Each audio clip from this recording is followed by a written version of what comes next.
بسم الله الرحمن الرحيم. الحمد لله الذي أنزل على عبده الكتاب ولم يجعل له عوجا قيما لينذر بأسا شديدا من لدنه ويبشر المؤمنين الذين يعملون الصالحات أن لهم أجرا حسنا ماكثين فيه أبدا وينذر الذين قالوا اتخذ الله ولدا ما لهم به من علم ولا لآبائهم كبرت كلمة تخرج من أفواههم إن يقولون إلا كذبا فلعلك باخع نفسك على آثارهم إن لم يؤمنوا بهذا الحديث أسفا إنا جعلنا ما على الأرض زينة لها لنبلوهم أيهم أحسن عملا وإنا لجاعلون ما عليها صعيدا جرزا أم حسبت أن أصحاب الكهف والرقيم كانوا من آياتنا عجبا إذ أوى الفتية إلى الكهف فقالوا ربنا آتنا من لدنك رحمة وهيئ لنا من أمرنا رشدا فضربنا على آذانهم في الكهف سنين عددا ثم بعثناهم لنعلم أي الحزبين أحصى لما لبثوا أمدا نحن نقص عليك نبأهم بالحق إنهم فتية آمنوا بربهم وزدناهم هدى وربطنا على قلوبهم إذ قاموا فقالوا ربنا رب السماوات والأرض لن ندعو من دونه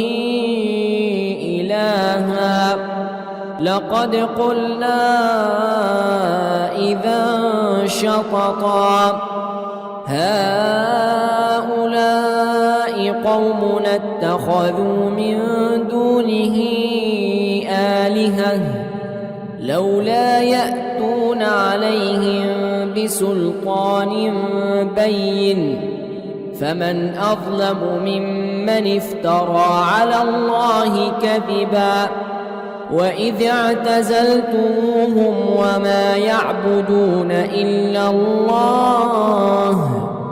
فأووا إلى الكهف ينشر لكم ربكم من رحمته ويهيئ لكم من أمركم مرفقا وترى الشمس إذا طلعت تزاور عن كهفهم ذات اليمين وإذا غربت تقرضهم ذات الشمال وهم في فجوة منه ذلك من آيات الله من يهد الله فهو المهتد ومن يضلل فلن تجد له وليا مرشدا وتحسبهم أيقاظا وهم رقود ونقلبهم ذات اليمين وذات الشمال وكلبهم باسط ذراعيه بالوصيد لو اطلعت عليهم لوليت منهم فرارا ولملئت منهم رعبا وكذلك بعثناهم ليتساءلوا بينهم قال قائل منهم كم لبثتم قالوا لبثنا يوما أو بعض يوم قالوا ربكم أعلم بما لبثتم فابعثوا أحدكم بورقكم هذه إلى المدينة فلينظر أيها أزكى طعاما فليأتكم برزق منه وليتلطف ولا يشعرن بكم أحدا إنهم إن يظهروا عليكم يرجموكم أو يعيدوكم في ملتهم ولن تفلحوا إذا أبدا وكذلك أعثرنا عليهم ليعلموا أن وعد الله حق وأن الساعة لا ريب فيها إذ يتنازعون بينهم أمرهم فقالوا ابنوا عليهم بنيانا ربهم أعلم بهم قال الذين غلبوا على أمرهم لنتخذن عليهم مسجدا سيقولون ثلاثة رابعهم كلبهم ويقولون خمسة سادسهم كلبهم رجما بالغيب ويقولون سبعة وثامنهم كلبهم قل ربي أعلم بعدتهم ما يعلمهم إلا قليل فلا تمار فيهم إلا مراء ظاهرا ولا تستفت فيهم منهم أحدا ولا تقولن لشيء إني فاعل ذلك غدا إلا أن يشاء الله واذكر ربك إذا نسيت وقل عسى أن يهديني ربي لأقرب من هذا رشدا ولبثوا في كهفهم 300 سنين وازدادوا 9 قل الله أعلم بما لبثوا له غيب السماوات والأرض أبصر به وأسمع ما لهم من دونه من ولي ولا يشرك في حكمه أحدا واتل ما أوحي إليك من كتاب ربك لا مبدل لكلماته ولن تجد من دونه ملتحدا واصبر نفسك مع الذين يدعون ربهم بالغداة والعشي يريدون وجهه ولا تعد عيناك عنهم تريد زينة الحياة الدنيا ولا تطع من أغفلنا قلبه عن ذكرنا واتبع هواه وكان أمره فرطا وقل الحق من ربكم فمن شاء فليؤمن ومن شاء فليكفر إنا أعتدنا للظالمين نارا أحاط بهم سرادقها وإن يستغيثوا يغاثوا بماء كالمهل يشوي الوجوه بئس الشراب وساءت مرتفقا إن الذين آمنوا وعملوا الصالحات إنا لا نضيع أجر من أحسن عملا أولئك لهم جنات عدن تجري من تحتهم الأنهار يحلون فيها من أساور من ذهب ويلبسون ثيابا خضرا من سندس واستبرق متكئين فيها على الأرائك نعم الثواب وحسنت مرتفقا واضرب لهم مثل الرجلين جعلنا لأحدهما جنتين من أعناب وحففناهما بنخل وجعلنا بينهما زرعا كلتا الجنتين آتت أكلها ولم تظلم منه شيئا وفجرنا خلالهما نهرا وكان له ثمر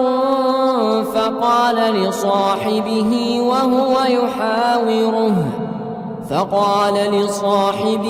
وهو يحاوره أنا أكثر منك مالا وأعز نفرا ودخل جنته وهو ظالم لنفسه قال ما أظن أن تبيد هذه أبدا وما أظن الساعة قائمة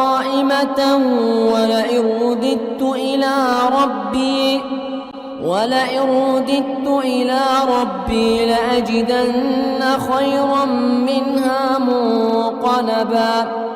قال له صاحبه وهو يحاوره أكفرت بالذي خلقك من تراب ثم من نطفة ثم سواك رجلا لكن هو الله ربي ولا أشرك بربي أحدا ولولا إذ دخلت جنتك قلت ما شاء الله لا قوة إلا بالله إن ترني أنا أقل منك مالا وولدا فعسى ربي أن يؤتيني خيرا من جنتك ويرسل عليها حسبانا من السماء فتصبح صعيدا زلقا أو يصبح ماؤها غورا فلن تستطيع له طلبا وأحيط بثمره فأصبح يقلب كفيه على ما أنفق فيها وهي خاوية على عروشها ويقول يا ليتني لم أشرك بربي أحدا ولم تكن له فئة ينصرونه من دون الله وما كان منتصرا هنالك الولاية لله الحق هو خير ثوابا وخير عقبا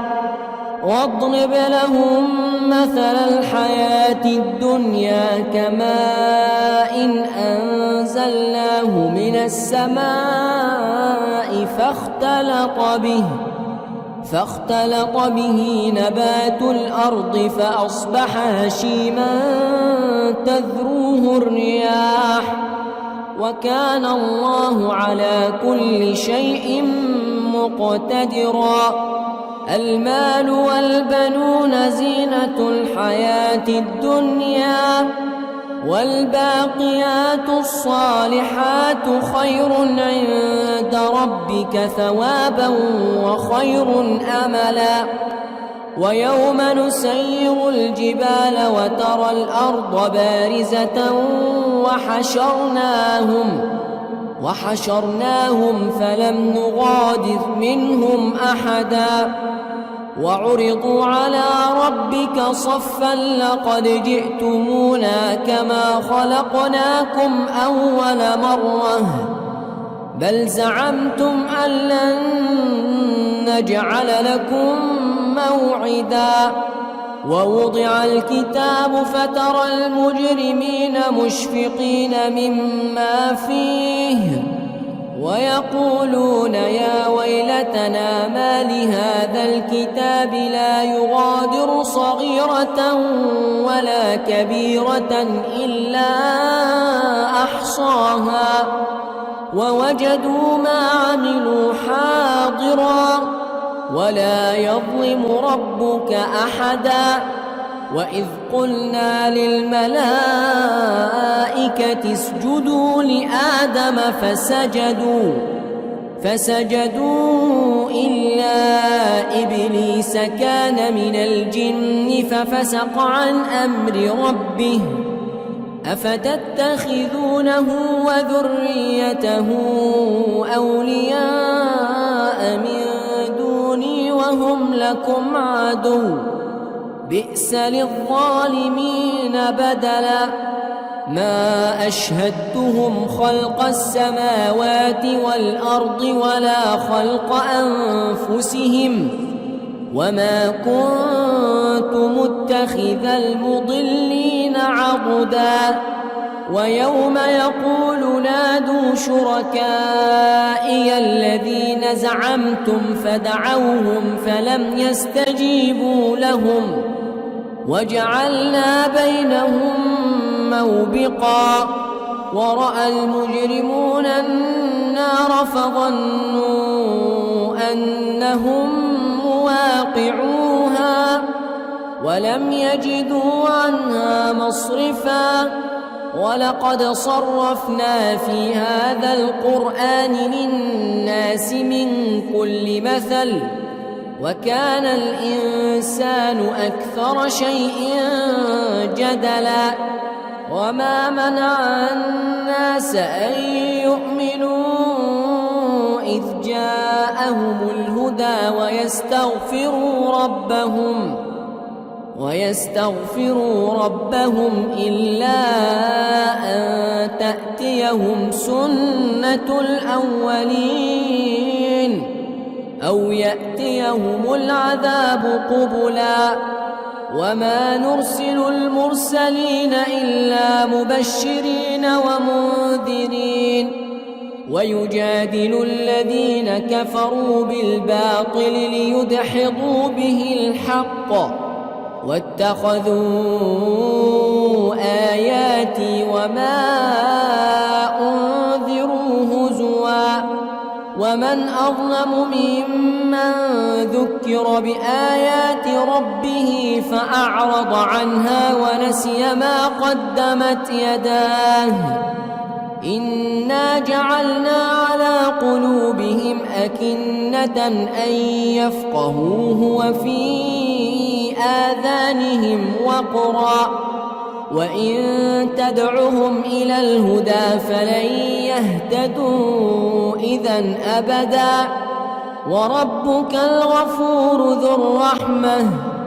لو يؤاخذهم بما كسبوا لعجل لهم العذاب بل لهم موعد لن يجدوا من دونه موئلا. وتلك القرى أهلكناهم لما ظلموا وجعلنا لمهلكهم موعدا. وإذ قال موسى لفتاه لا أبرح حتى أبلغ مجمع البحرين أو أمضي حقبا فلما بلغا مجمع بينهما نسيا حوتهما فاتخذ سبيله في البحر سربا فلما جاوزا قال لفتاه آتنا غداءنا لقد لقينا من سفرنا هذا نصبا قال أرأيت إذ أوينا إلى الصخرة فإني نسيت الحوت وما أنسانيه إلا الشيطان أن أذكره واتخذ سبيله في البحر عجبا قال ذلك ما كنا نبغ فارتدا على آثارهما قصصا فوجدا عبدا من عبادنا آتيناه رحمة من عندنا وعلمناه من لدنا علما قال له موسى هل أتبعك على أن تعلمني مما علمت رشدا قال إنك لن تستطيع معي صبرا وكيف تصبر على ما لم تحط به خبرا قال ستجدني إن شاء الله صابرا ولا أعصي لك أمرا قال فإن اتبعتني فلا تسألني عن شيء حتى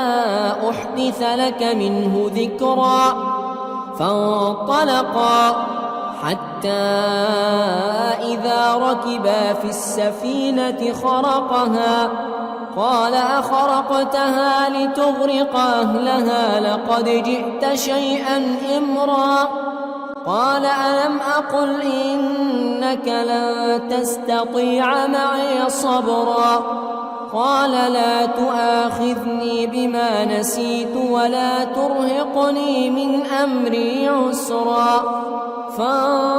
فانطلقا حتى إذا لقيا غلاما فقتله قال أقتلت نفسا زكية بغير نفس لقد جئت شيئا نكرا قال ألم أقل لك إنك لن تستطيع معي صبرا قال إن سألتك عن شيء بعدها فلا تصاحبني قد بلغت من لدني عذرا فانطلقا حتى إذا أتيا أهل قرية استطعما أهلها فأبوا أن يضيفوهما فوجدا فيها جدارا يريد أن ينقض فأقامه قال لو شئت لاتخذت عليه أجرا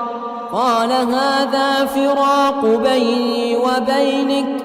سأنبئك بتأويل ما لم تستطع عليه صبرا أما السفينة فكانت لمساكين يعملون في البحر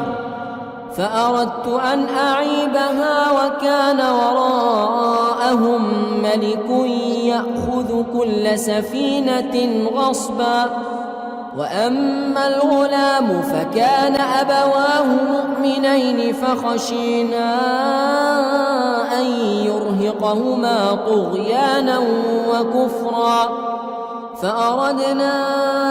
أن يبدلهما ربهما خيرا منه زكاة وأقرب رحما وأما الجدار فكان لغلامين يتيمين في المدينة وكان تحته كنز